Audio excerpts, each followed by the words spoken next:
Yeah, so her case, she was um was really interesting, and then she started talking, and in our chat, she opened up a bit, and she told me what she's been, the experience she has been having, and then she's a healer as well, and she was doing some research with a group in the U.S. about her her healing um, skills that Uh-huh. were really enhanced after that contact, and after she started having contact, etc. Wow. And what's her name again? Lena Olson. Okay. Yeah, I'll have to check and see because that I'm most interested in experiencers in terms of what they say. Like I'm publishing this book that's coming out couple tomorrow, next day, whatever, about the sky pilots, the 36 people who've flown the craft. And you look at what they're saying, and they're all saying the same thing, and it's critically important. It's got to do with consciousness. So Mm-hmm. I really believe that the experiences are the ones that are being told to put the message out, and they're each being given basically the same message in different sort of formats.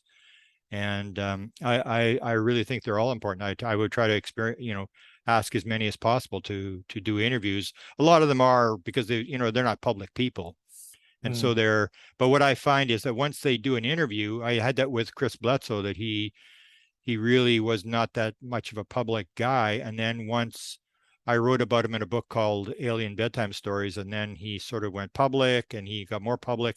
And now you can't shut him up. I mean, he's just like, he's all over. And that's what I find out that people, they get on and they realize like nobody really criticizes them. Nothing really happens. It's a different world. I don't know how long you've been in it, but I've been in it since 1975, and it was pretty bad in 75. I mean, if you Mm. talked about it, I mean, people would just turn around and walk away from you. But now it's after the New York Times article, people are more accustomed to the fact that, this may be real and the government may be looking into this stuff. And it's not the radioactive issue that it used to be.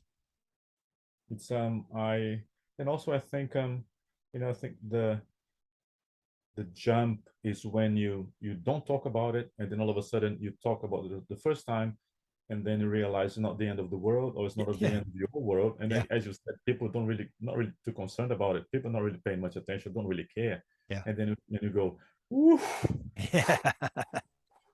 and Yeah. then you start talking, um, which is interesting. I've just posted some Sasquatch stuff, a Sasquatch interview with Mike Patterson on the Oh, yeah. page, Yeah. Yeah.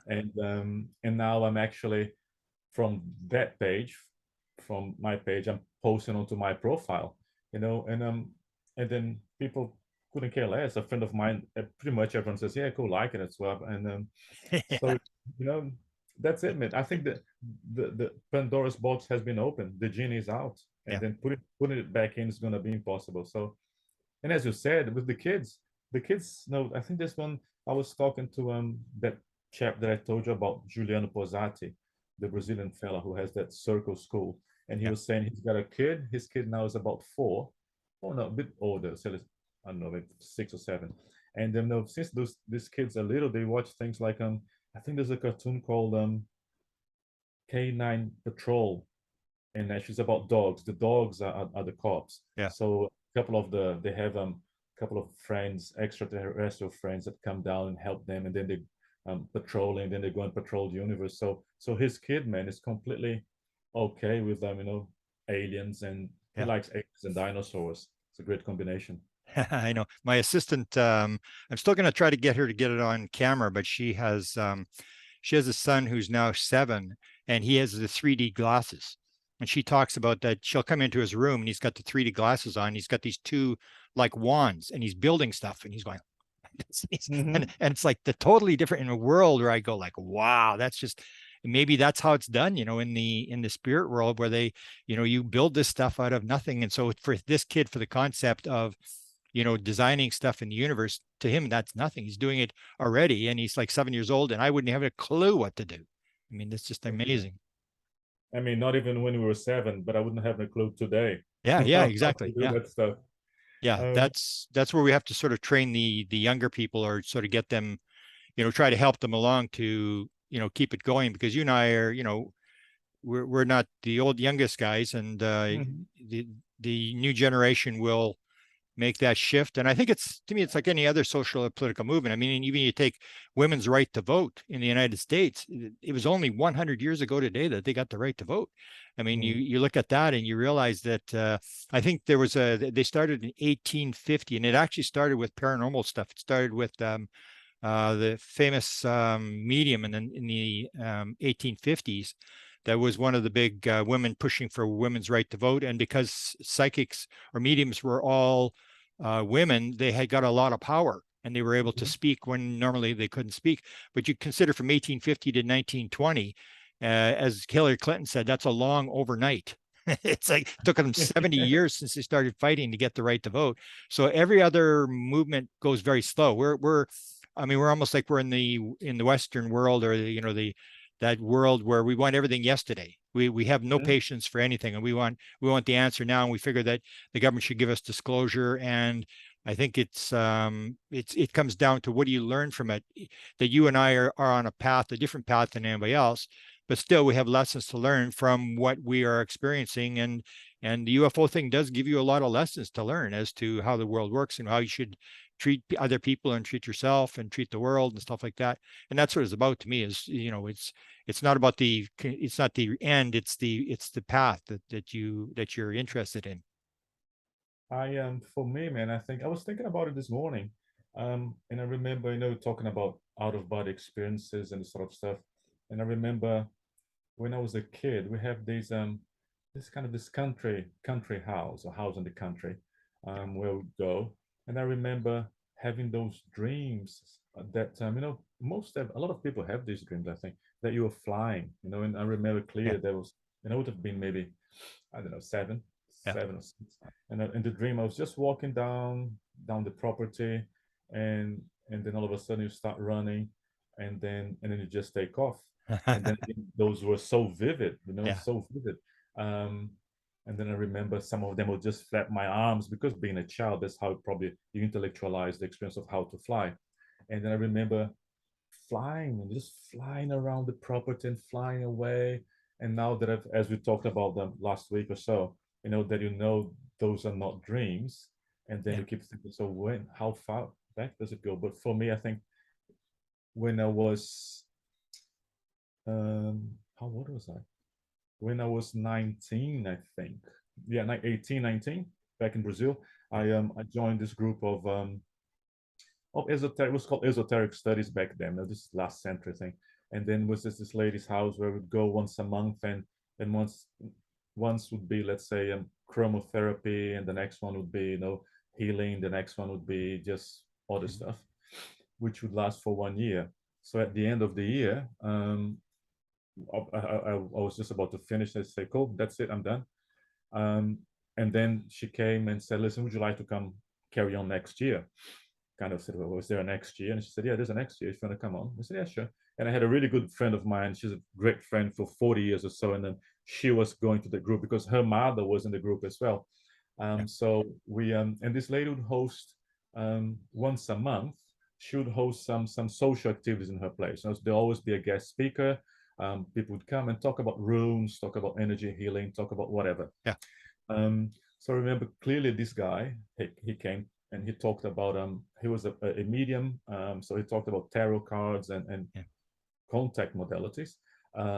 So at the end, we're just having a catch up. Everyone's having a bite. And then there was this round table, this coffee table, this round coffee table in her living room. And it was just sitting around. And then he was standing up and talking. And then he turned and says, you need to her, to the hostess, said, you need to do some work on that table. And then everyone assumed that it was no need to sand it off and repolish, etc. But she knew what he was talking about. And then she said, what do you mean? And he said, there is work that needs to be done through that table. Wow. Then eventually we evolved into this group that's when we started contacting these intelligence. But back then was very rudimentary, the technology that we were using. Good old Ouija table, with the glass. Yeah. That's what we had back in the 90s. That's not what we had back in the 90s, but that's what we used. So then it was a very safe place. There's always the question about who is actually communicating with you. Yeah. But she knew how to work. There were a couple of mediums there who they could see stuff. So we would clear the room energetically, the sort of break and stuff, and Yeah. then the message was that these beings came, and they basically, this was 93, man. No, sorry, not 93, 1990. I had no concept of that. I was 19.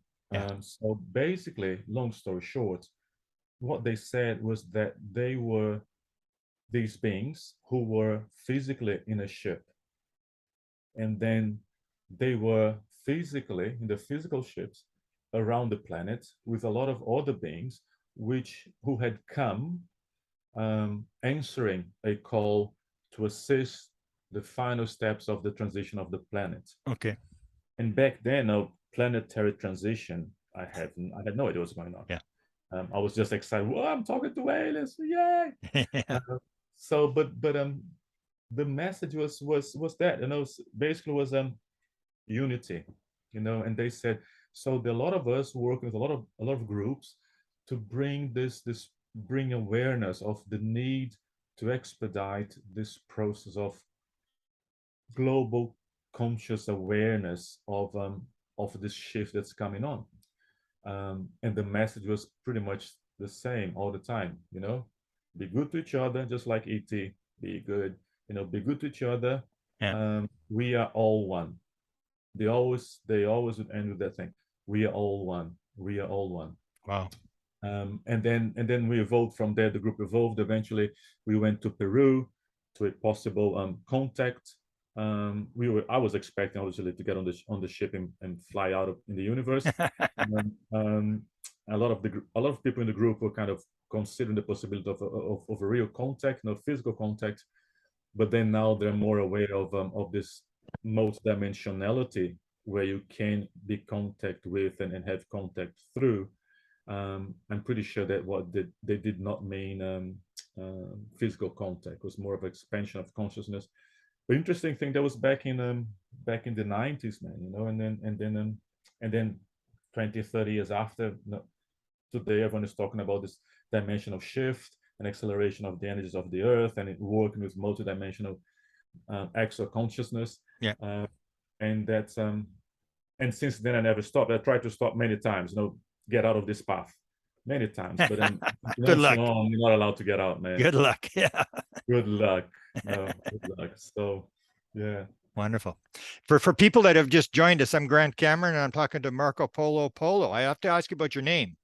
What's No, with the name? Because that's quite the name. No, my name is Marco Polo, but the thing on Facebook there, I when I was signing up, I put Marco Polo, and they declined.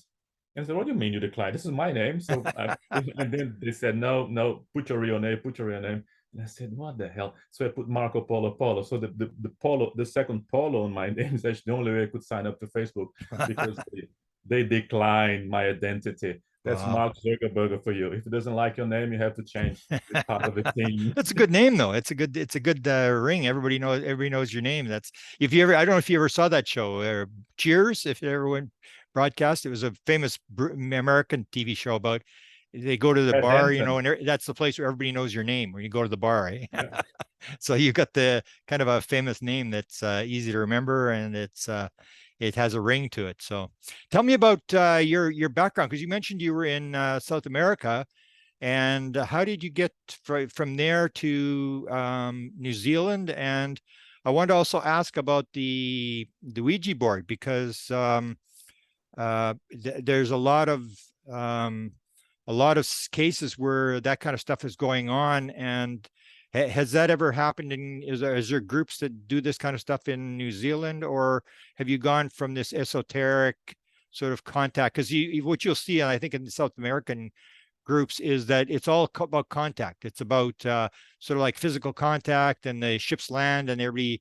Whereas in America, it's all about abduction, and in Great Britain, it's all about spirits and Ouija boards and stuff like that. So, give me a background on your trip through this world of, I guess, weirdness that leads us to this idea that I think is important and critical, is this idea that we are at this point in history where things are sort of shifting, and this message of unity is being given to you and to me and to a bunch of other people. So I'm Brazilian. I was born in Brazil. Normal childhood. Used to do a lot of surfing, etc.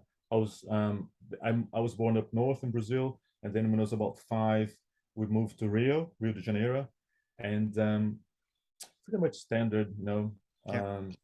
privileged upper middle class life that I Yeah. had. So I was born a lot of Brazilians. So theoretically, Brazil, I think probably 40% of the population is Catholic. So I was born in a Catholic family, Yeah. traditional Catholic, Yeah. on my father's side, and on my mother's side, kind of Catholic, but a not so staunch Catholic as my paternal grandmother. So that was the foundation, I think, religious foundation. And then when I was 5, I moved to Rio with my mother, and which was great. Rio's a not now anymore. Back then, it was a great place to live, and I grew there. So we're talking about, and then after that, I met my wife. We moved. We went to Australia.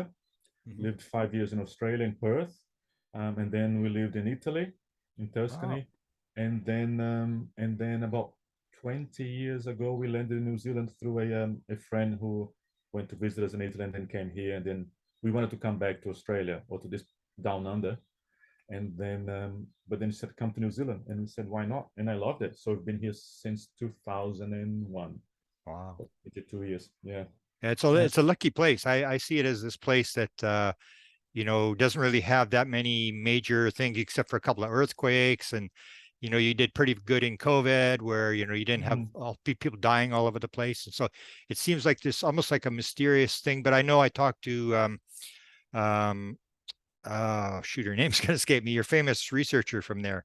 Um, Susan Hansen. Susie Hansen, and she talks about it as the place that nobody in conferences wants to invite you because the plane ticket is so expensive to get from It New takes so Zealand to the long. United States or whatever. Whereas, so they'll say, oh, okay, we'll just bring somebody from the other side of the United States where it's like $200 for a plane ticket, and New Zealand you got it $2,500, whatever it costs. But it seems like a sort of a magical place that I think you're lucky to be there. I think there's only 5 million people there or something. No, four a little bit now. Or It's okay, it's a wow. small. It's a small. It is, man. I think it's it's a privileged place to be and Yeah, to live at this stage. It's not perfect. yeah, There's no perfection on this yeah, world, on this yeah, planet, in this dimension. But I think it's as good as it gets. I'd say probably rival to some of maybe a couple of Scandinavian yeah, countries. yeah, Maybe less, better, well off economically as a nation. But here the good thing is that you know the wealth is fairly well spread amongst everyone. yeah. I Well, had that's good. friends.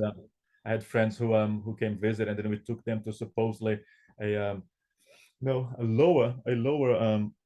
lower income suburb, and then she was just shocked. She couldn't see. She kept asking, "Are we there yet? Are we there?" Because they said, "No, we are right here, right now." Yeah, And she said, "What do you mean? This is like normal street, just normal house, and sort of stuff." yeah, yeah, But yeah, man, I love it here. Never to leave again. I think I certainly never to leave again. I love it here. Um, the second part of your question, which was regarding Ouija board and this sort of stuff, in Brazil, probably as you know, this is it's well, quick story of the country. There were the original people there, the native Brazilians, Native Americans, Native South Americans. The Portuguese arrived, strongly Catholic, brought a lot of trafficked a lot of slaves. So there's strong emphasis of African culture as well. So it's a country of different religions, yeah, very very mixed, and different races, and etc. etc. So there is a strong base of spiritualism, which is what we were talking about before about the tables and the yeah, mediums. So there's this French guy called Allan Kardec. Kardec is a line of spiritualism, hmm, so that's quite strong in Brazil. So I think this is a country where there's to a certain extent acceptance of all the faiths of all the religions. It was until now. Now this current government is getting very difficult, but we're not going to talk about that. So for us, I think for me particularly, my experience with the Ouija board was through this group that we were talking about before. Yeah, hmm, and and but I think it's fairly common technique still to use. There's a lot of mediumship, Yeah. downloaded incorporation and the sort of working spirits, and there's a big part of the country just Catholic, this sort of stuff. But I think it's kind of somewhat flexible in accepting the others. There's a from the Africans. There's a lot. There's a religion called Umbanda, Oh yeah, which yeah. yeah, you've heard about it, and Candomblé, different things, but also they brought this and this syncretism from the Catholic Church with those African religions, which are very much centered in the mystic situation or base in the sense they they worship forces of natures and they give them human characteristics. It's very similar like the Greek pantheon. Yeah. You know, there's always a male god, and then he has wives, and then these represents forces of nature or psychological characteristics, emotional characteristics of us human beings. But yeah, I think it's my experience with the Ouija board was how I first got contact with this talk about consciousness that we were talking about before. Was Now that the let me question? now let me ask you a question in terms of something I've thought about maybe only in the last year or two. Did UFOs find you, or did you find UFOs? Because a lot of times you'll see people who are sort of into paranormal, and then suddenly they get a UFO contact, and you start to wonder whether you raise your vibration and the aliens pick up on you, or how did you go from the spiritualism type stuff to the UFO thing? Because we're going to talk about your UFO experiences. Is there a connection between the two, or have you had the UFO experiences your entire life? No, not at all. It was, I think they found me. I think it has to do with consciously or unconsciously changing your vibration, your Yeah. frequency. Because until I started going to this lady's house and I start being interested in these things, which is again for all of us, it sounds like how the hell did I end up here? How I was 19, man. I just wanted to surf, pretend I was going to high school, and one day probably go to university. And then I think there must be some sort of energy frequency change that you either you emit or you are pushed to emit. So not it only started this whole world of consciousness and then being able to connect and contact other beings started after I went to that course. So I think that we changed the vibration, and then they kind of they dock on the top of it, just like a radio. Yeah, I was Yeah. trying to explain this to a friend. It's like have the bands on the radio station, and then as depending where you are in town, you can get a specific radio station. So I think depending how we move on that dial, by changing our frequencies, which can be result of a traumatic experience of you chasing it, but then I think you somehow they must perceive a change your spiritual or energetic imprints, and then that's the beginning of facilitating. And I think once the first contact happens in whatever way, I think then we just start working on it. Yeah, I think it's almost like it would make sense for them to pick up people who are in the right sort of vibratory frequency rather Mm. than going to people who, like I always make the joke, if you haven't been abducted by the time you're 20, they probably have no interest in you because you've got all your stuff formed already, all your biases and your political biases and religious biases, and it's totally useless to try to deal with you. And you know what it's like. I mean, try to tell somebody and make convince them of anything UFO, political, religious, whatever, and they take their ground, you take your ground, and it's sort of like there's a standoff. It's I'll like tell you, very hard to change people once they're sort of older. I'll tell you something which I last year was I was listening to these and before going to bed listening to these relaxating 432 waves Yeah, yeah. music. Then I had this really interesting dream that I saw myself, well, let's call it dream as a broad term. I think it was an experience. I saw myself as a little kid Yeah. in this house that I told you before, where I used to go as for the weekends, etc. And then I could clearly see, and as I told you before, and in our previous conversation was I have these experiences, this out of body experiences or this context on the last dream of the evening, and then Okay. after that I wake up.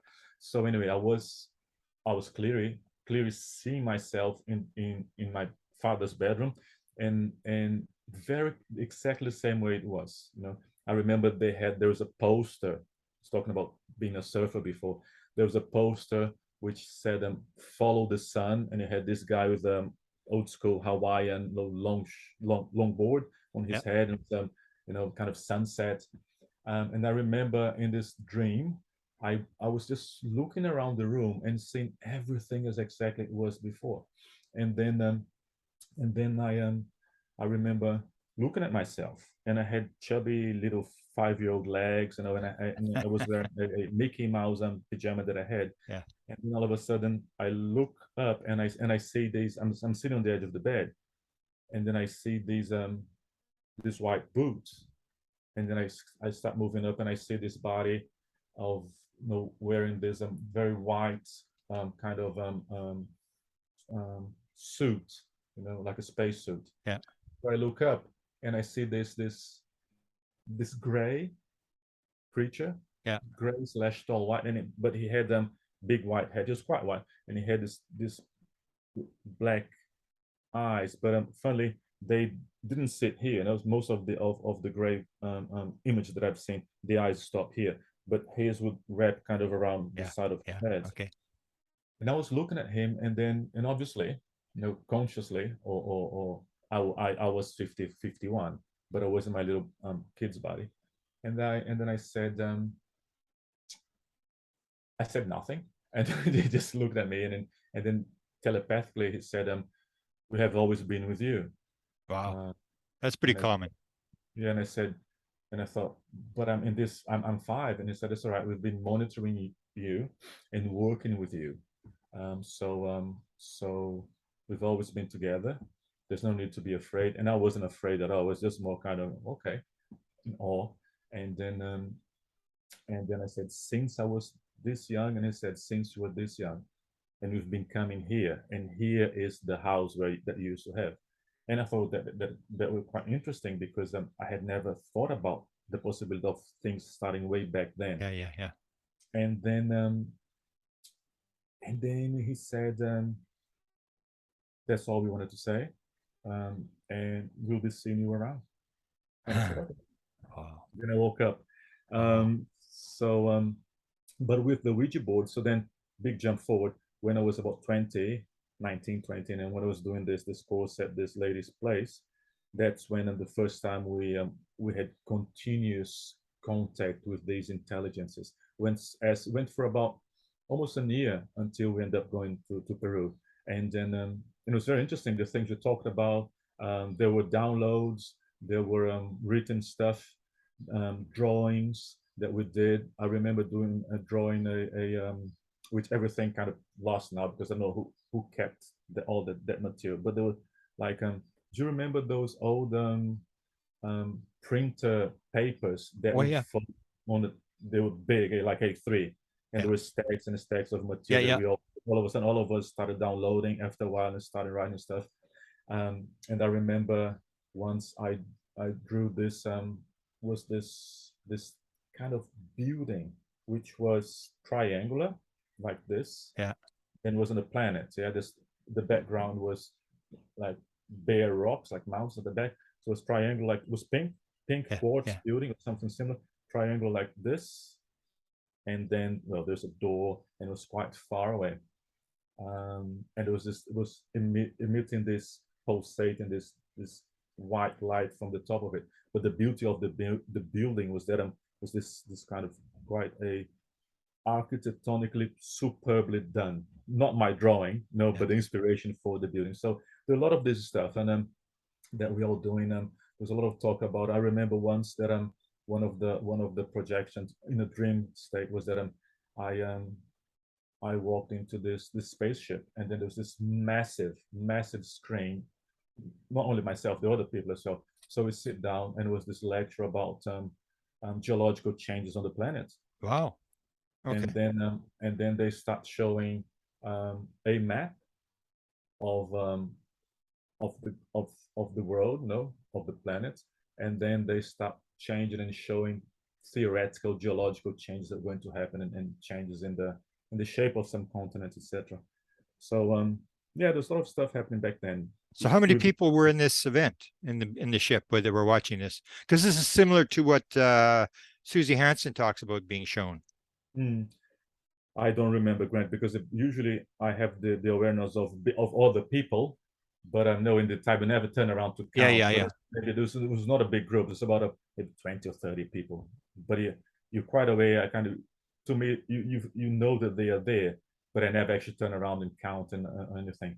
On the Was it same, an emotional experience in terms of like, has it no, changed your way of thinking in terms of ecology, stuff like that? Or because the way Susie described it is they were using these very rapidly flashing images that were on the mm, screen, and the people were all very traumatized and crying and stuff like that. And then they just stopped it, and all the people stopped crying, and but it was a very sort of they're trying to get the point across. So what was yours like? What was they were just showing the occasional film, or what was it, or no, they image? were showing changes of, let's talk about North America. So you see the North American continent, Yeah. and then there was some sort of explanation, and then we show how would eventually turn to possibly, yeah. So that's how I interpreted it.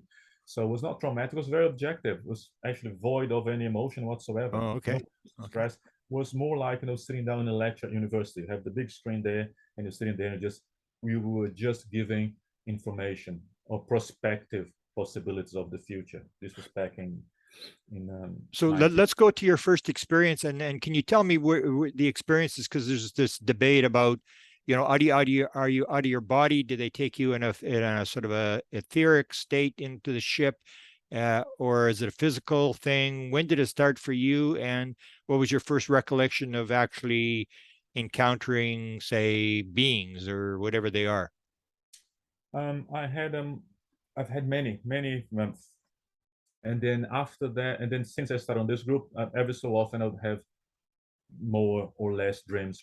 The frequency of dreams would be more or less. Um, so the one that was quite impactful for me was the one I think I mentioned that to you. You know, if you picture the Scooby, I was sleeping. You picture the Scooby Doo haunted house top of the hill, Yeah. and it started as a cartoon. Yeah. So the house looked very much Scooby Dooish. And Hmm. then I arrive on this house. I come through the front door, and then as soon as I walk in, it was a normal house, and I notice on the right hand side, there's a cupboard, a door into a cupboard. So I opened this door for some reason, and and then went through the wall, and the sensation, and that was very realistic. And then again, it was the last dream of the evening.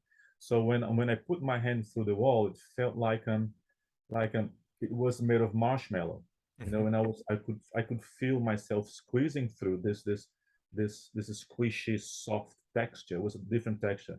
Then I went to the other side, just like Narnia.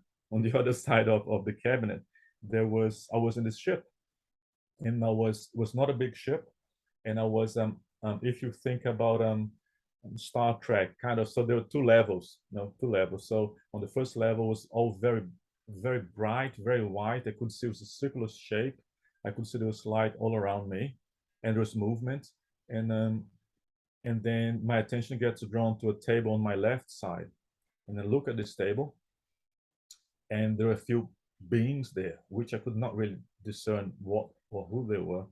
But then I saw that, and straight away my attention got taken into this kind of little mezzanine, those two steps. As I get up there, I see this table, this surgical table, again white, this kind of whitish light coming out of it, and there was a small um, zeta or a small gray, quite small, lying on the table. And then I look around and I see these these six beings, and they were mantis beings, that's how they call in the Okay. US. Um, and they were around the table. So I approached the table, and they had on their hand they had this um, crystal rods, like a wand, Yeah. but it was, I assume, because it was purple and was emanating violet color, I assumed it was amethyst crystal, but could not have been. But it was a crystal, like a rod. And they were, and the being who was on the table had his chest open, and they were operating on it.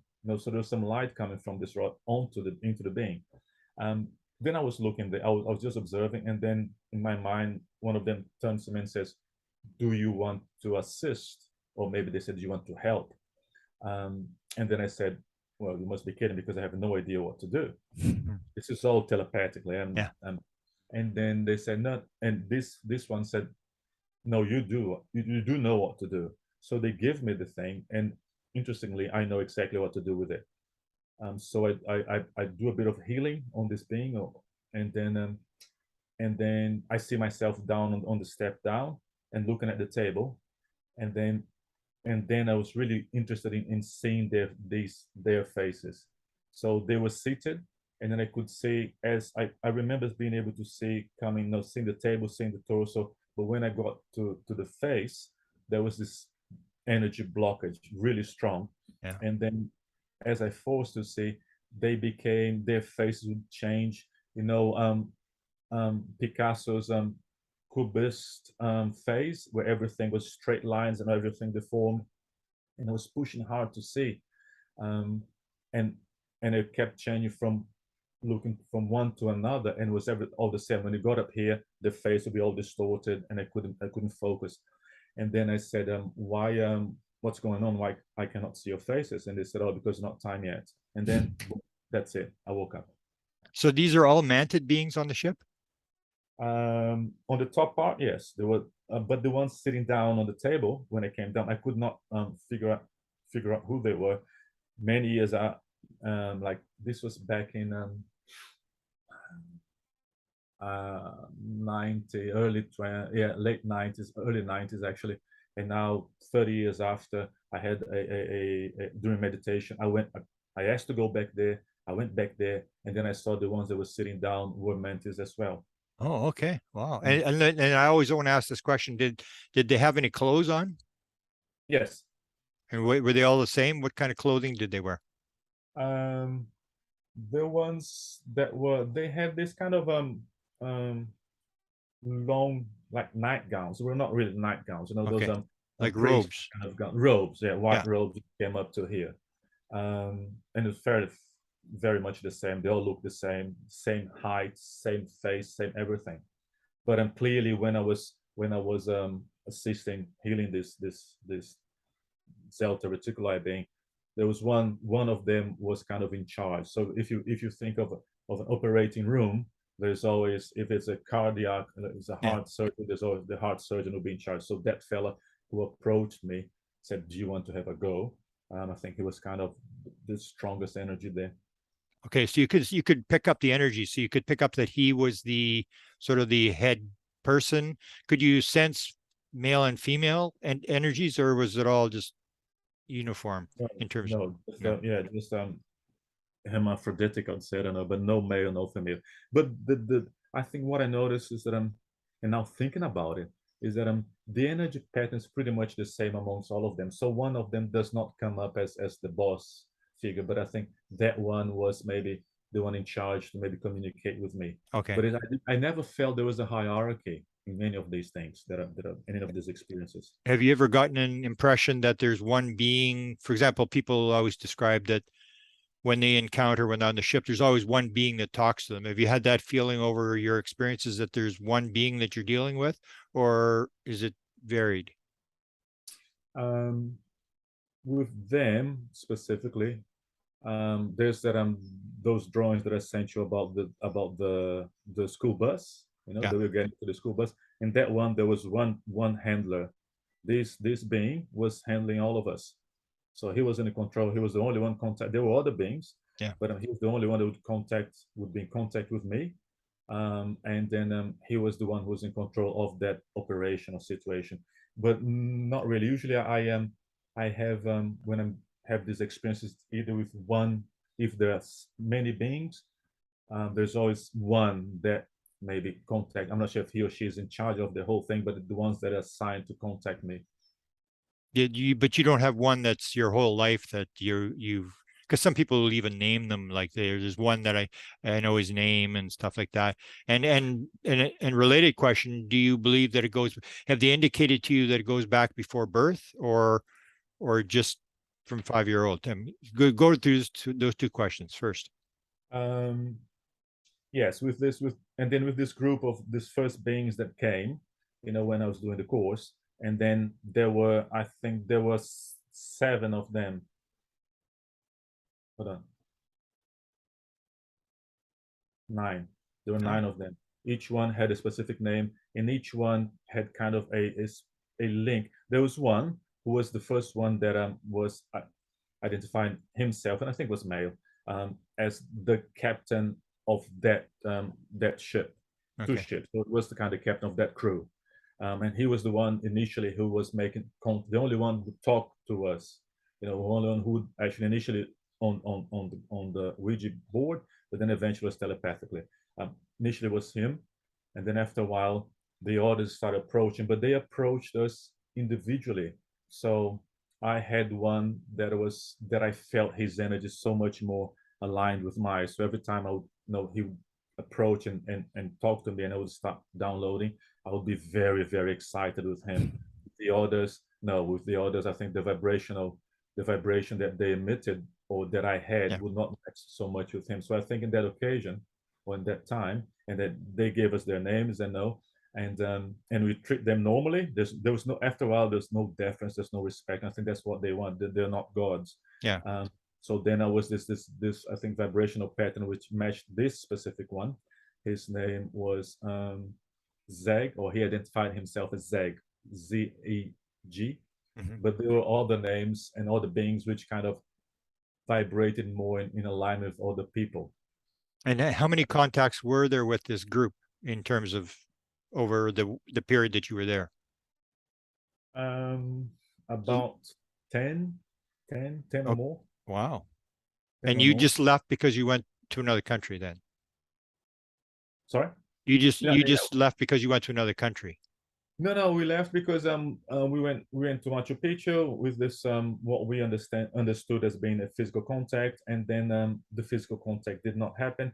There was a debriefing when we came back. It was very emotional. I was 19, man. I was, when you're 19, Yeah. everything is just and their perspective was said, oh no, the vibration was not correct when you got up there. There was stuff that happened which you will eventually remember and understand, but ended up that it was kind of mixed vibrations and desires and this sort of stuff. So I think there was a shift in the energy, so we could not meet you face to face, but stuff happened, and eventually you'll find out that in the future what happened.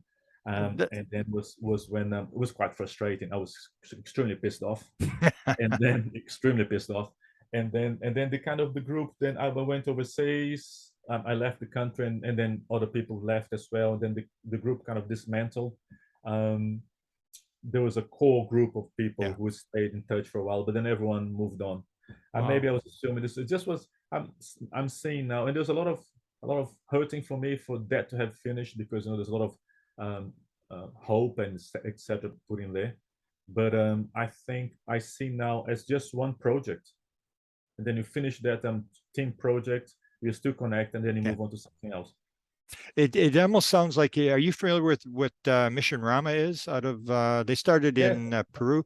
So is this like a offshoot of Mission Rama? Because it sounds very much like Mission Rama, where they tell you, okay, we're gonna have a contact. Then you go there and then they say, oh, the energy isn't right. We can't meet you tonight. I mean, I was actually at one of these events where the same sort of thing happened, where they just sort of said, well, Grant didn't see us, but he doesn't need to see us. And there was an event, but it wasn't what everybody was what I was expecting. Exactly. It was I'm assuming there would have been events, individual, maybe group events, but nothing that I was aware of, or during no nothing of the kind, jump in the ship and let's go for a spin around Yeah. Via Lactea. Um, Did you have UFO sightings at the time during these messages? Like in that period of time, was there sightings involved as well, where you would see things? And no, okay, I've never had a sight. I've never had a physical sight where I saw wow, neither a ship nor them physically. that's One thing interesting. that one experience that I had here was that again at the end of I was just about to wake up, and I clearly remember not quite up yet or woken yet. I remember here in my house in New Zealand. I remember looking at at the window, you know, in the bedroom window. I was in bed, and I clearly see this energy as if a door was shutting, Yeah. just like that. That was it. But no, physically, I've never been in a ship, and unfortunately. But in recent conversations, a couple of years back, I was kind of asking them, "Come on, man, really? It's been 30 years. Am I going to get on this ship?" And then they said, and these are other beings. These are Arcturians beings that eventually I kind of started downloading from them as well. They said, "No, well, most unlikely, because your job kind of thing is not to see us. Your job is to spread the word and get people aware of these things and of this change in consciousness, etc., etc." Which I Wow. find really pissed off, let down again. I said again, man. But Well, and I then mean, eventually what? you got the dreams. That's where I was asking before, where you seem to get yours through like the last dream of the night or through meditation. How many times have you been able to go back through meditation to encounter them, get messages, clarifications, or anything like that? Couple of times. One interesting one, which that I was so with this mantis being the most amazing one. I think I mentioned before is that I wake up in the morning, go to the bathroom. I was up like everybody, Yeah. clearly up because I remember kicking the door frame, and then as I start to wash my face, I feel this person here, and then I realized it was a mantis being, and it was right here next to the sink, looking at me. And then I thought, okay, now what? And the funny thing was, it was not the first time, but the first time that I saw, I saw with my third eye, I was just amazed because it's you actually, until you have this experience, it's difficult to explain, but you see without seeing it here. So anyway, I saw this tall mantis being here. He was blue-ish, about 2 meters tall, big black eyes, and then and he was looking at me. And then I said, okay, he was not there physically, but I could see him there. And I said, well, good morning. And he didn't answer. So in the morning, what did I say? He didn't answer. He just in my mind went came um, don't be scared. I'm just here to observe. And I said then back to him, what can I do for you? And he didn't answer, but he clearly just said he was just there to observe. So it was there, standing there, and I was here washing my face. So I carried on washing my face, brushed my teeth, kind of thing. Well, I rinsed my mouth and walked out. And then obviously, as soon as they couldn't step out of the bath, I took one step back in to look, and I couldn't see it anymore there. But physically to touch, no, I haven't. Not yet. Wow. But Yeah. you So do have a lot of contacts. So how many contacts you think you've had with, and you mentioned the second set of beings. So as soon as you answer that, let's go to the second set of beings and what's happened there. um, what second set of beings? Well, you talked about the Arcturians, like you've Oh yeah, sorry, downloaded. yeah, yeah. So, Yeah. so how many contacts? Quite regularly, man. Some of them I write down, some of them I don't write down, some of them are with beings, some of them are just expansion of consciousness. I've been having lots of contact with Sasquatch lately, and they start coming through my Reiki sessions, and I see this. I saw once the first time I saw this massive arms coming on the top of mine, and I said, "Geez, what is this?" And straight away in my mind comes Sasquatch, and I could feel, and now initially it was like there would be some sort of visual communication. I would see him, and they would see me. Once I was doing Reiki at home with my wife, and I see three of them coming through the door, one white, one red, and one brown. Wow. It's just like, yeah, that's what I said. I said, wow. um, but now the thing is that now I feel him. There's one specific one which kind of connected to me, and I feel him. I feel the presence. So there's no need for him showing his arms Yeah. or being in a situation where there's some context for him to be there. He just I feel. I think it's like as we were talking about before. You change your vibration, you become fine tuned or Yeah. finer, and then I just get this sensation that he's around. And Yeah. then it's the hey man, and he says, "Hey, how are you? Good, good." This kind of thing. Once it jumped in my car, Wow. I was driving down. There's a park nearby where I live, and every time I walk by, that's where I went a couple of times and noticed. He said there's a portal there. He comes from Utah. He said he's from Utah and he comes down this way. Backtrack a bit. How I got in contact with the Sasquatch, was not my thing. Couldn't care less about Sasquatch. Yeah. I heard of them, but I was into aliens and no Yeah. outer space stuff. So in meditation in my office at home, I was sitting there and then meditating. All of a sudden, I see this woods. So I'm in the clearing and I can see the forest on the left hand side, and I keep looking at it, and all of a sudden I see this silhouette coming out this way, and then doing a 90-degree walking towards me. And as I'm awake, Grant. I'm not sleeping. I'm meditating. I could feel, the wall on my back, and my bum was hurting because I had been sitting for a long time on the floor, and I was already kind of feeling. So I had those references of being as I'm not dreaming, Yeah. and I'm not hallucinating either. So anyway, it comes and it stands in front of me. It's a Sasquatch, and I look at it, and it looks at me, big, brown, very gentle, strong energy, but very gentle eyes. And that's it. It spins around and walks back and disappears. Then after I had this dream that I was in the forest, and I'm given this glyph, which is three sticks like this in a triangle format, and then in Okay. the center there's this massive amethyst. Wow. Stuff. That was it. And then I think after that was when I start doing Reiki. I start learning Reiki, Yeah. and I think Reiki was the door for me to access them. Wow. And then after that became a common thing. As I was talking about before, like Mary Rodwell, we have to make it common. We have to make it normal. And now we're on a stage that doesn't need to be an event necessarily, or Reiki season, a Reiki healing, or I don't have to know to focus on them, on him. Mm-hmm. He was Shakmu. He told me he lives in Utah, and there's this portal that he opens next in this park next where he lives, so he can come through. But they can come through whatever they want. So sometimes at this stage now, today, there's no need for anything special. He just pops in and out.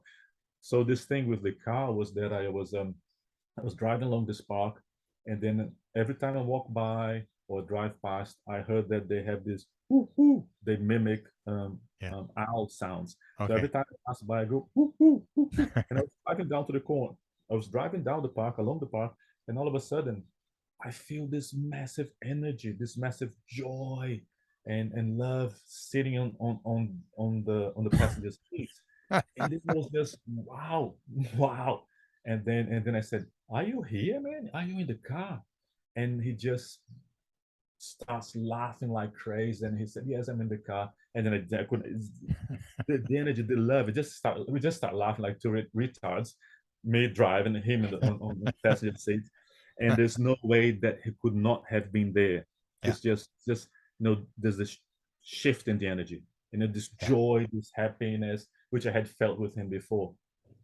Um, what was the second part of your question? No, well, I've forgotten. So let me ask you, well, what's your interpretation of Sasquatch can be physical and sort of non-physical, and has a physical presence somewhere in Utah, and then he can take on this non-physical presence. And what's his role for you? How is he there to help you? I think he's kind of I think he is. I'm not sure if he's a. I'm assuming he's a mentor, yeah, because we talk and he tells me things, and then I think he's at this stage. As we were talking about before, my vibrational field probably allows for his vibration to approach. Yeah. I think he was kind of a mentor. He'll be working with me into developing me into a few things, like Reiki could be one of them, healing, and just probably. I think a guide, such a strong word, isn't it? Guide is so full of all the connotation. But I think he's there to guide me through my path, or he's there currently to be the one who's going to guide me through this stage. But it's another one that I had recently with him. I was because every so often it's not an everyday thing. He comes when he Yeah. wants to, like friends. You don't have to talk to your friends Yeah. every day, but when you talk to them, he lives in another dimension for Christ's sake. So it's not really, Yeah. So last I was a bit sulking because I hadn't talked to him for a while, and I was walking into this park, and I was harvesting some herbs to dry to make tea, because I do herb treatments as well. Yeah. And I was talking to him, and mentally saying, "Hey man, I haven't seen you for a while. I miss you. Blah blah blah." And then I see this beautiful tree that caught my attention. So I put my hand on the tree's trunk, to connect with it and say, "Hey, how are you?" And then straight away I see this his massive hand come on the top of mine, and then he says, "I've never left you. I'm always here. I'm always with you. Remember, I am in you. You are in me. We are all one. All is one. Always." Wow. Um, and then I thought, okay, sweet. That was it. Yeah. Um, Yeah, you may have uh, seen I posted that line. I oh, just did love you? that line that he gave to you. I mean, That was that's quite interesting, man. That what happened was I was walking in the park. I think I mentioned that before too. I was walking in the park here with the dogs, and this specific park, at the end of the park, is a beautiful park. There's this massive, but massive oak tree, yeah. and I go there and I hug the tree like a good hippie that I am, and all this sort of stuff. And every time I walk the dogs in the park, I always contact the tree. And then I wasn't even thinking about any of this. I was thinking about something mundane, like when I'm gonna go and get in the supermarket later on, something like that. Yeah. But as soon as we come down this little hill in the park, and then I connected with the tree, and it was winter, so it had no leaves, just this massive skeleton.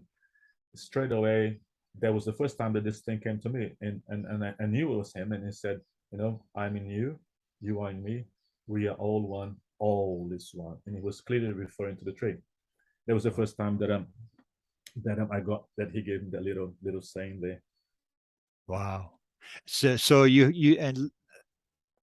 have the Arcturians that you mentioned, and Yeah, let's so put the three together and sort of first give me what you figure, like how many races would you be in contact with, and why are there different races? I've always wondered that, because there's never an experiencer that I can really remember where it was always just grays, or it was always just reptilians, or it was always there's always like it's almost like they're taking turns, or yeah, you have this contact and then this one contacts you, this one contacts you, almost like your light is burning and these different civilizations are coming in to talk to you. Is that what you the way you would interpret it? that's exactly what it is. That's exactly what it is. Yeah. It's I think then we go back again what I've been talking about and how we started this conversation. It's all about the frequency that we are on. I think once you reach a specific frequency, I think the majority, of course, you have good days and bad days, and Yeah. days you make mistakes, and like in this dimension, that's what we have to go through and learn from.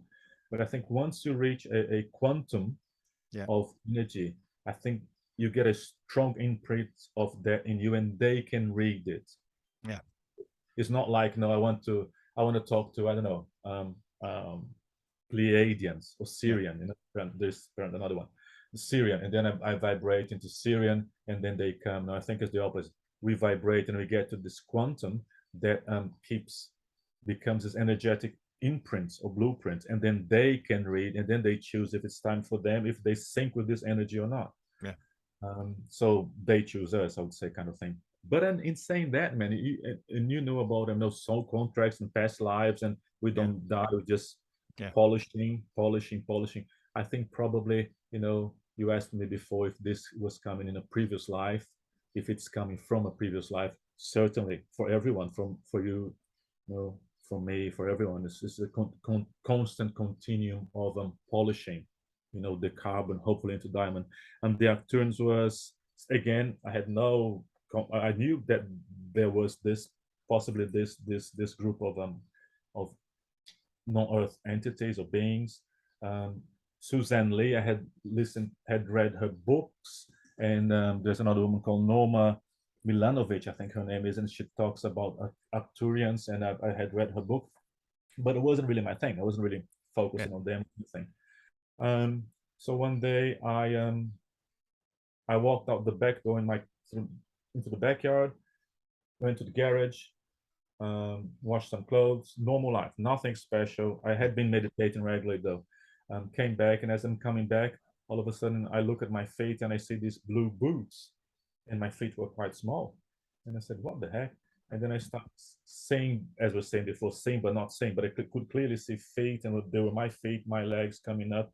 This blue excuse me, space suit, very tight. I was quite small, very delicate, excuse me, bones, very flexible, very limpy kind of thing. Um, and then I looked up. There was a belt with some sort of buckle. Cannot remember what's written on the buckle. Then I looked up here, and then gone. And then oh, okay. So after a while, I was meditating, and then I had this urgency to start writing down. It came to my, you need to write this down. And then I got a pen and a paper and start writing down. And I have this thing that I always have this pain on my left shoulder. So my left shoulder is here. Yeah, I always have this incisive pain, really sharp pain here when there's something coming down, for me to notice, kind of pay attention. So I started writing down, and then they identified themselves, and that we had been together for a long time. And then I needed to write a book, Oh, and so I started writing these messages, and they said, "You're going to be writing a book," and I said, "No way, no way, stop this right now! I'm not writing any bleeping book." And then every time I went to meditate, I would feel the same thing, and I start typing things, and it came into typing. It was interesting, and the funny thing is, people ask, "That's BS. It's you writing," but it's not, man. It's. I think they use our knowledge, our brain, and obviously our physical body to take the language that they can express themselves best. But you can see the way that I was typing. I was not typing because you don't think about. I'm gonna type here now. Grant Cameron. Grant Cameron. It yeah, was not yeah. like that. It was just coming, coming, coming, coming, and the fingers just going, going, going, going. And I'm a grammar freak when I'm writing. So I would be writing and reading what I was writing, and all of a sudden I would say, no, no, no, stop, stop, stop. This is not correct. So I'd go and correct them, and then to go and uncorrect because actually they were right. No, they were more correct in the English, and so and it's not me. It's me typing. It's my even the words that I would not use those words, and there was a bit of evidence for me that I know it's not only me typing. And I wrote for about 2 years, lots of that, more, sometimes more frequently, sometimes less frequently, and it was all about their message. It was all about peace and love.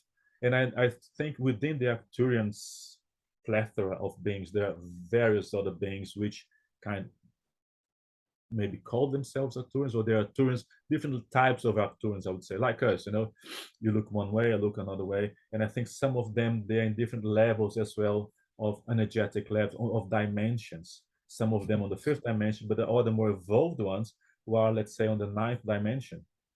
That's what I was told.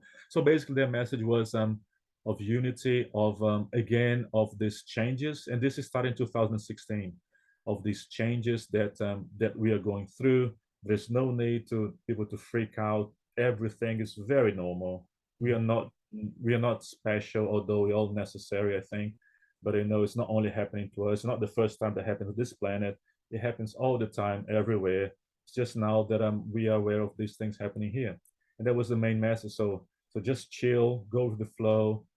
There is this high intelligence we are all part of, and and um and let's carry on. It's you don't. And there was a specific one that knows about, and they were themed. All these communications are themed. They do want to talk about some. Sometimes they want to talk about one thing, and they said, "Nah, they talk about something else." And then I write the whole thing on a not different, totally different topic that I had no interest or wanted to write about. So there was this one that they said, today we want to talk about this, and they start talking, and it's about this fear that a lot of people have about, if the end of the world happens, what's going to happen to me or my family? Am I going to be safe, or where should I go? Should I go up to the mountain if I live near the coast because of tsunamis, or should I move away from volcanoes because I live in a seismic area? And the message was quite clear, which was actually the same message that came back in 1990, was that everything is perfectly fine. The universe does not make mistakes. So you're going to be, if anything happens, you will be exactly where you need to be. Um, you know, so there's no need for fear. You've been through this many times. So do not panic. Just trust. Thing they always said, trust, trust, trust, trust. And that happened for a long time. So those messages, and then And then all of a sudden, I thought I was going to write through them, and then someone else came up. I had one which they identified themselves as Syrian, different style of writing, different style of message. Another one, they called themselves Pleiades. And I said, "Are you from the Pleiades?" They said, "Yes, we are from the Pleiades, but we are not Pleiadians. We call ourselves Pleiades with RES at the end. It's another group or another manifestation of life in the Pleiades." Um, I had a projection, an interesting one with reptilians. I was meditating in the office again. This was last year, and all of a sudden I see this cave, and I said, okay. So I walk down the cave, and I start walking down the cave, and then it gets quite dark. I can see the entrance of the cave at the back, and then I can see water running along the wall, and it was quite dark by then. I was following the water because of some shimmering, like silver shimmering on the water. So I come down, I come out on the other side, and I come out into this open, and it was a forest, and there was a tunnel, a man-made tunnel, like a square tunnel. And I said, okay, probably I'm supposed to go through this. So I walk through the tunnel, and then I come out on this square, and it looked like to me like an Aztec or Mayan kind of construction. Do you know that they have that serpent god which comes down on the Mayan pyramids? It comes down on the side. I Oh yeah, forgot its okay. name. Was something like that. So I said, okay, this is very unusual. Again, I was sitting. I could feel the cold wall on my back because this was winter here and it's quite cold. And I was not sleeping. I was not tripping. I was not high. So then I said, okay, this is the first. And then I look and I see first time with reptilians, because before I was talking with the Arcturians, and this is also genetic, or your I don't know if such a thing, but they said this: we have this interstellar DNA, which is a result of us incarnating and having different bodies and different aspects of ourselves. And they had mentioned there was mine, and I think it's such a silly thing saying, no, how people gloss. I am Arcturian, but I'm Syrian. It's not that. It just came on the conversation. Then they had mentioned there was a bit of, part of my thing was Arcturian and reptilian as well. Never paid any attention to it. Couldn't care less. So in this dream, or this projection, it's not a dream because I was meditating, and I get into the square and look to my side, and I see these reptilians come down. And yes, they were dressed. The first one had an orange tunic and was clearly the leader, was taller, strong, coming at the front. And then they give me, and then I realized that there was some recognition there. And then this fella, he gives me this citrine crystal, this big, as in a pen, like a collar, yeah, which sits right here. Okay. Massive citrine crystal, round, looks like the sun, but it's just beautiful, strong yellow. And then I look at them, and they look at me. There's some conversation I cannot remember, but there's this recognition of myself in them, and they recognizing them in me.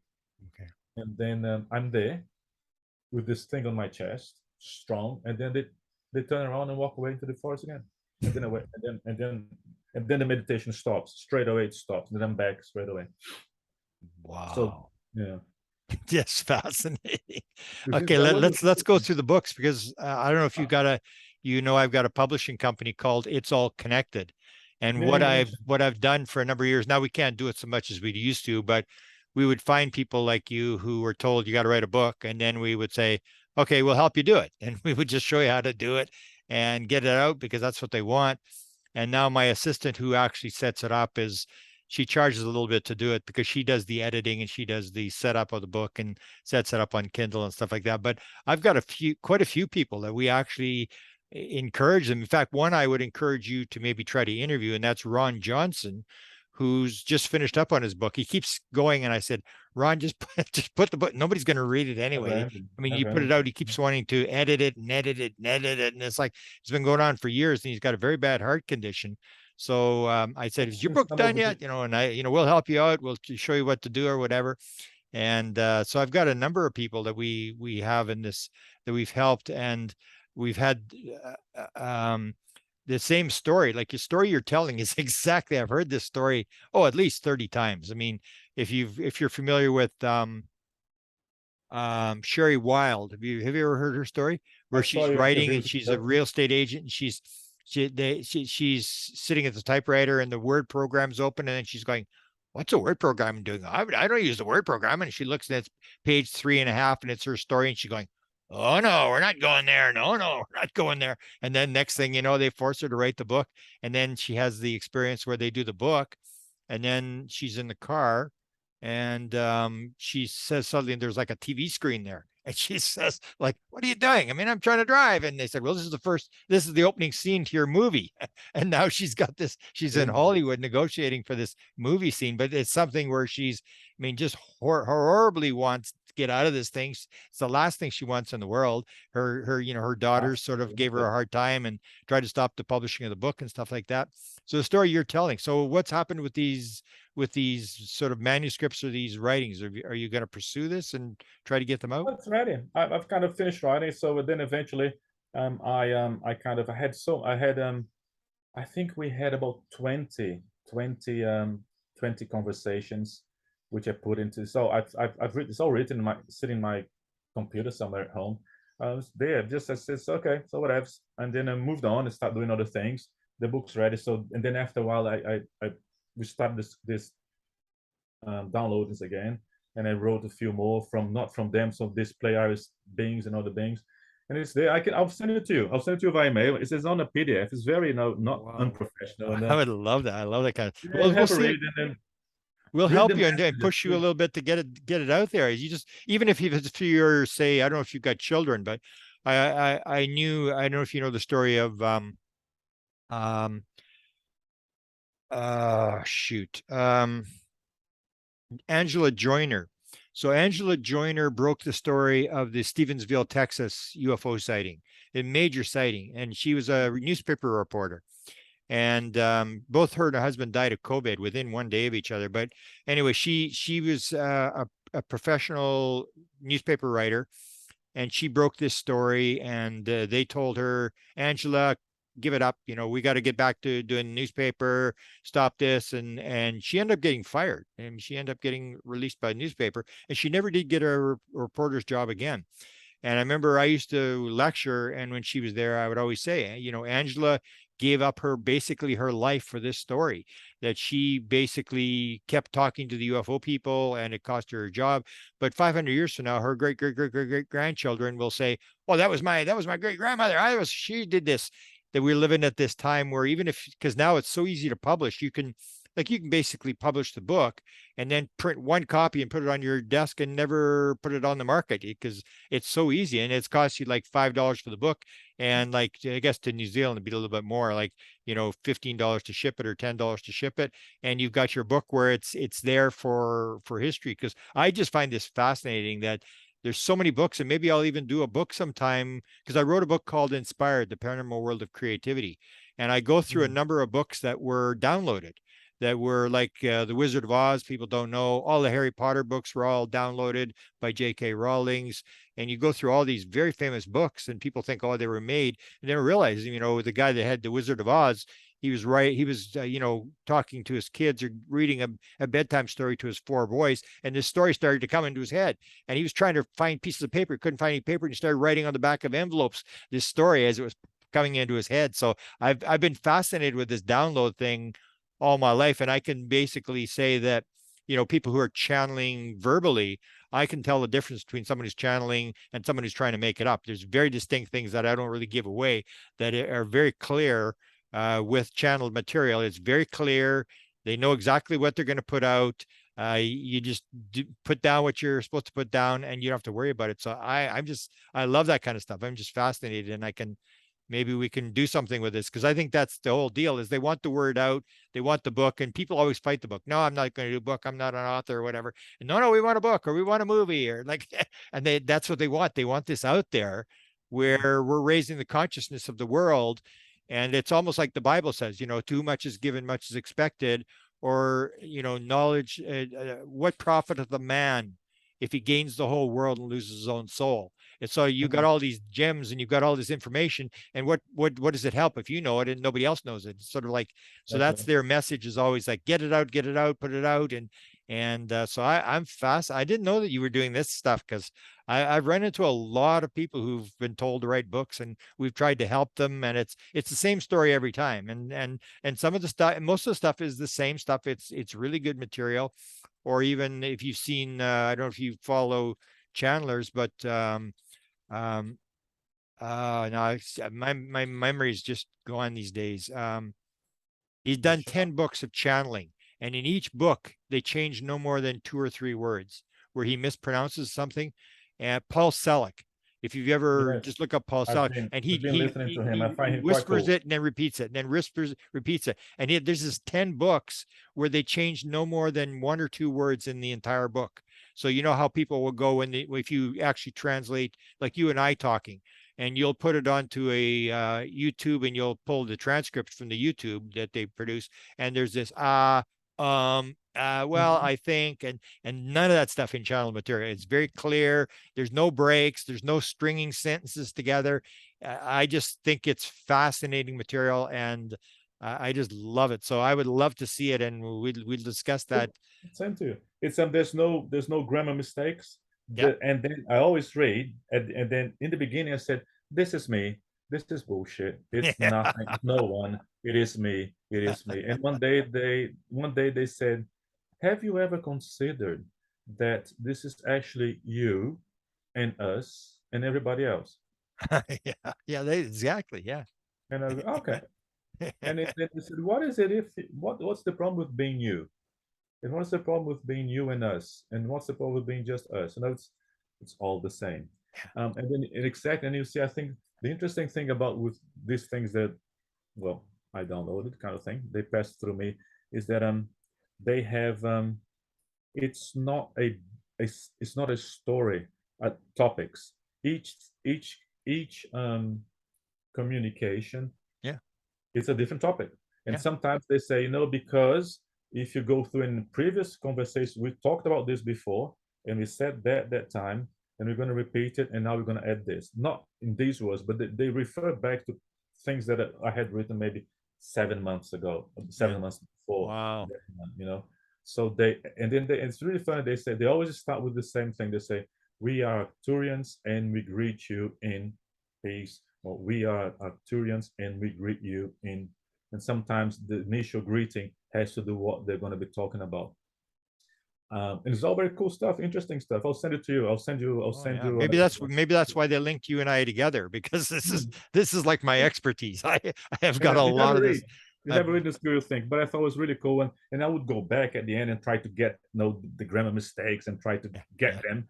Yeah. Never, Yeah. not a single time, not a Yeah. single time. Wow, that's fascinating material. Maybe we should shut it down for this one. And I'll have, maybe we have another discussion next week, and we'll maybe Yeah, look man. at the Yeah, drawings that you did, because you're a fascinating person. I didn't thank realize you you. had all this material That's here, and we that's can really cool go. coming from you, man. Because I think you going the long distance with what you want to bring, and give, and just by doing this, giving us a voice, is just amazing. And going further, guaranteed we're going to do another one, and then we can go through the drawings. And I have a few more things. Few I haven't written down, but a couple of them on actually they were. I go into lectures, and then I have this sort of screens, and we're giving a lecture on how things are going to change, and Wow. geological changes. I've had a couple of them.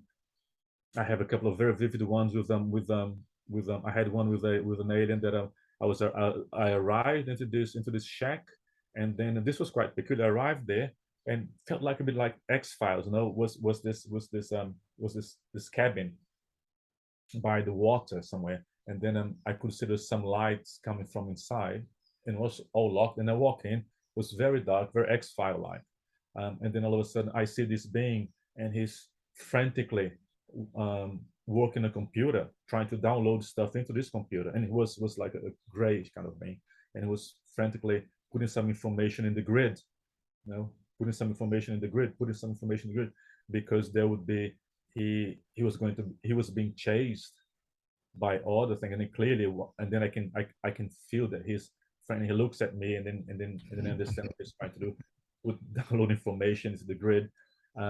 So then all of a sudden, these other energy arrive, these other beings arrive around, and then he has to escape. It was kind of interesting. I had another one which has I go. This was interesting. We can talk next time. So, but I see this. I go in. I was asleep, but I see this underwater, under the sea city. You know, I had which was quite interesting, and I couldn't come any closer. It was very way down in the sea, down those, and then I can see the lights far away, and I'm in the water. I can you know, when you're looking through water, it's a bit blurred, but I could see buildings far away, but I was not allowed to go any further. They said no. I want to come in. They said no. Another one that a couple of times that I went um in Earth, Yeah. in a city, and then I'm talking to these beings, all of them. Anyway, I'm really crazy, you know, one of those serious cases of being. I love it. Maybe one of the things I mentioned, I should mention before I forget it, is the one thing you mentioned. I actually had a panel one time, and I had one person who was in a float tank, so sensory deprivation. One was a woman who does QHHT therapy, and was reading a book. She was having sort of a difficult time in life. And the third woman was had a near-death experience. She got thrown off a motorcycle face first into the concrete, and she basically had a near-death experience and has, all the reconstructive surgery his whole life or whatever, and wanted to commit suicide and stuff like that. And they all had this experience, and it was what you've just described, where the message was everything is exactly perfect. And I remember the guy who had the experience in the float tank was so afraid to tell the story. He said, that can't possibly be true. There's no way. There's no way everything's exactly the way it's supposed to be. And that's what they kept saying. No, everything's exactly what it's supposed to be. Everything's perfect. And he was so embarrassed he wouldn't tell his wife. He told me first, and I put it in. We had this panel, and then again, like he sort of opened up about it, and he was less conscious about being on the internet and telling the story because we were just using his first name and stuff. And so that's almost like John Lennon. You sort of wonder whether John Lennon had that from the Beatles, because John Lennon, I mean, they did a lot of LSD and stuff, and John Lennon had the expression, "Everything is perfect. If it's not perfect, no, everything will be perfect in the end. If it's not perfect, it's not the end." And sort of the idea, but that people just don't want to believe, can't believe that. It just doesn't make any sense. But again, you've got the same message that these three people that I put on a panel. If I had known I would have put you on the panel, that would have been four people from four different things, not all, UFO people, all different things, that sensory deprivation and stuff like that, where they get into the field and they're given exactly the same message, identical message, that everything's perfect. And it makes no sense until you actually think about it, that everything's under control. Don't freak out, just keep going and all this sort of stuff. And I see these similarities in what you're saying. And I just would love to see the books and maybe put you in contact with some of these people, because the girl that used to set up the books still does, but now she's got a full-time job, so she can't do it as much as before, is Desta, and she channeled the two books, and she didn't want to do it either. She could actually just sit there in the middle of the night, and she would type, and she could type, and she would ask questions, and then she would type. She wouldn't know she typed till the morning. And I would say to her, ask him this, ask him that, because I realized it was sort of like, this woman's in the field, I'm not in the field. Okay, so you're in the field. Okay, ask him this. I want to answer this. And so she would ask these questions. And then she started to get this material together. And I said to her, well, why don't you put it in a book? And she said, well, nah, I don't really know. I said, what's all you got to do is put it in the book. I mean, just type, put it in and format it and put it out there and stuff. And then she had a second book. So she's actually gotten two books that she did just on this channeling stuff, but she was the same as everybody else. It's like, nah, I'm not an author. I really don't want to do it. I'll just take it. And eventually she put it in there, and she's all, happy that it's all quick formatted. It's the same thing. It's all this stuff. When I go back and read some of her stuff, I go, wow, I didn't realize it was this good. I mean, it was just profound stuff that you would never think of. When I go back and read the stuff that I've written, I said, wow, man. Yeah. Did that come out of your brain? Yeah. Yeah, With like the not oneness messages. And I know she used to say that she could actually tell why she's doing it, that oneness, they always wanted capital O. So she'd have to go capital O.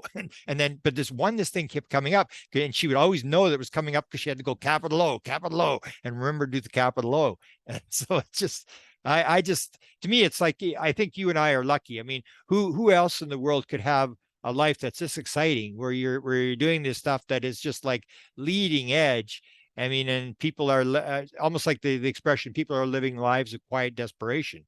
And you and I get to have this life where the most important thing in the world we're being told about, and we're sort of messengers for the world, and we're dealing with entities that aren't even from around here and stuff like that. We're like the luckiest people in the world. It is cool, eh? It is cool. And the more I think, as we talked about before, the more you accept it and more you make it internalized, and so, yeah, this is cool, this is normal, that's all right. And then the more you get given, I think it's like little crumbs. So Yeah. let's see if you can take this one and survive. And then I think, as I said before, with me, I think the Reiki for me was something that went boom. But all these communications with the Arturian was way before my doing Reiki, so it's interesting. Wow. And they're still coming. They're still coming. These dreams sometimes, and I don't even write them anymore. Sometimes the ones which are really interesting that I remember a few weeks back, I write down. Yeah. You got to do it almost right away, otherwise it sort of fades away a little bit. Yeah. And then yeah, this became normal kind of thing. But I don't discount it though. I'm not saying this is it's just I'm just so cool that I do this shit. I don't discount at all. I think it's wonderful that's happening. Yeah. One last question, and because you talk a lot about meditation, how much do you meditate? I'm now back again trying to do every morning, which I'm not an early morning person, but I'm being forcing myself to get up at early in the morning before going to work and doing for about 15-20 minutes.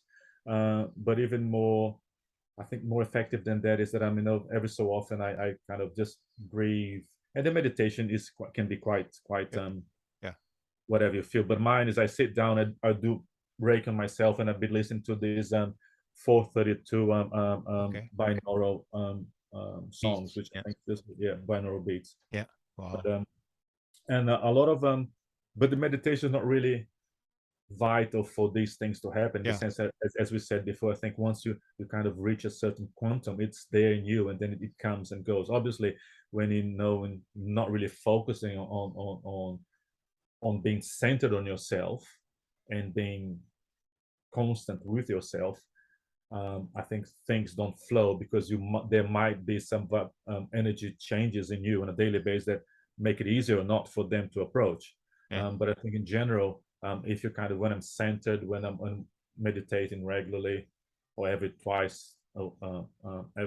4 times a week or so, if you keep in that continuum, if I keep myself in that quantum of reverberating around that core of energy, it comes to. Wow. Well, fascinating. Let's stop it there, and maybe you want to do it again next week. I'd love to. And the other thing I would encourage you is maybe I'll set you up with Ron Johnson, because he's from Utah. He's had experiences not his whole life, but a lot of experiences, and he's dealing with Sasquatch at the same time. So he has, it would be interesting to see you and him interview him to get his experiences. And he's got the book that they told him to write, and he's got a lot of experiences with Sasquatch. And it wasn't the same thing as you. It wasn't, something he planned or whatever. He just started, and then the Sasquatch became part of the whole thing, and it became a regular visitor. And so I'm just honored to be able to talk to you, because I find this fascinating. You've got way more stories than I thought, and it's like I think you're getting some material that I think maybe we've been put together, that we should share this material and help each other to try to get the message out to the world, because that's what it's all about. I mean, it's trying to raise consciousness. Even if you mentioned the beings giving this stuff to you. I'm about to release a video. I'll do an interview about the video, and then I'm going to release a video with who's considered the top medical intuitive maybe in the world. Her name is Kay Randall May. And so I had some health issues, and so I went to her, and the whole thing's on tape. It's on videotape. she does this 1 hour session. What questions do you want answered or whatever? And her indication from me for past life is that she said that one of the jobs I do on the other side is I work on the Akashic records. That's the main thing I do. And that I came here, I didn't have to come here, but I came here at this time. But my main job is to be up there and work on the Akashic records. Now that's something she said. But when you talk about these beings and they're giving this stuff to you, and I got these people bringing books and stuff, and that's what fascinates me. It's these sort of like the idea where this isn't. It's almost like, how's the expression? The lower self thinks, the higher self knows. And so when I did the contact modalities, it's these people are this is their higher self talking. This is that, this is information that you need to know.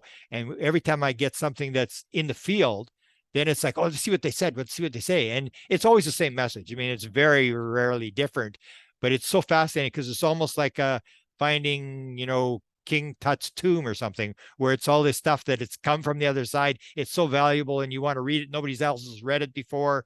So I would love to read that stuff, and we'll go from there, and maybe we'll have a conversation next week. We'll set it up.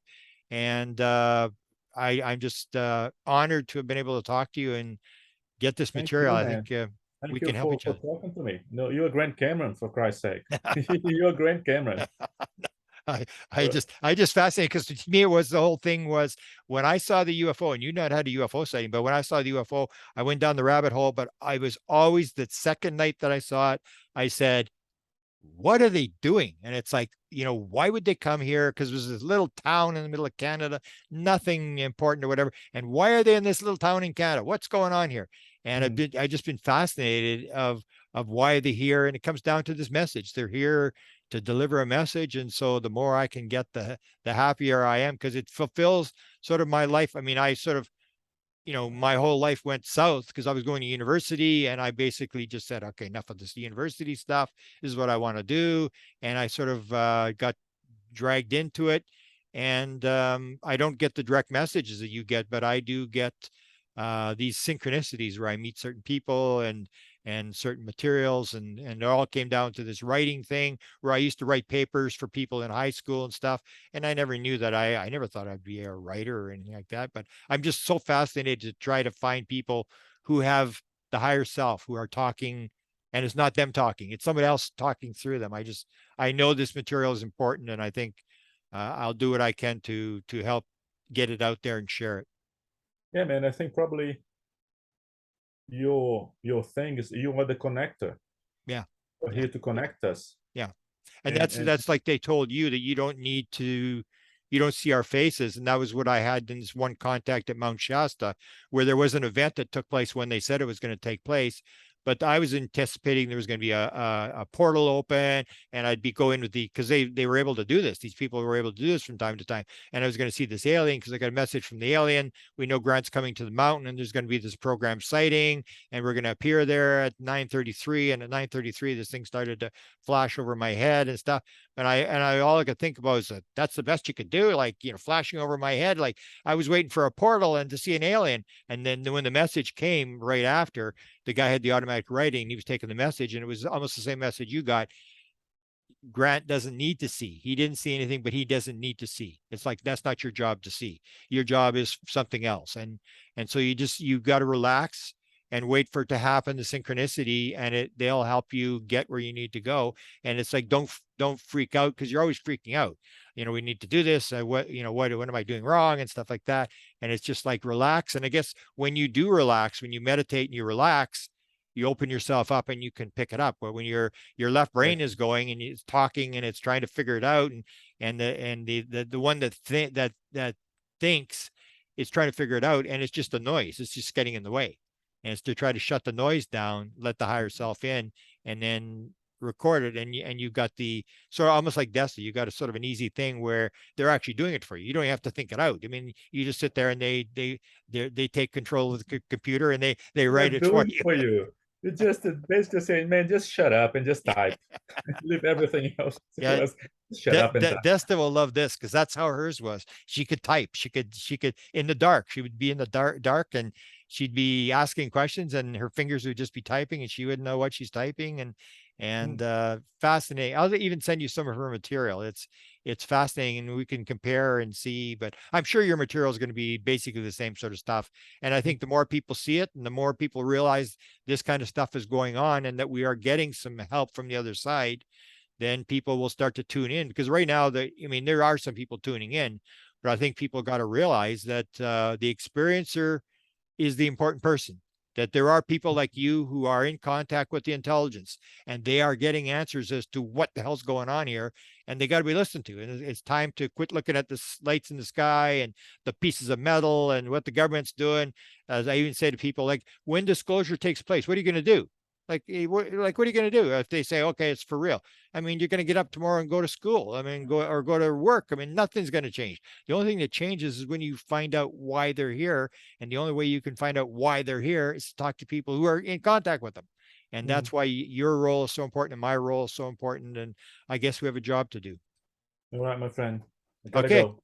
See you We'll next talk to you time. Thanks next for the week, same time. time, and we'll do it again. And I'm gonna make this into a series, and we're gonna promote this big time.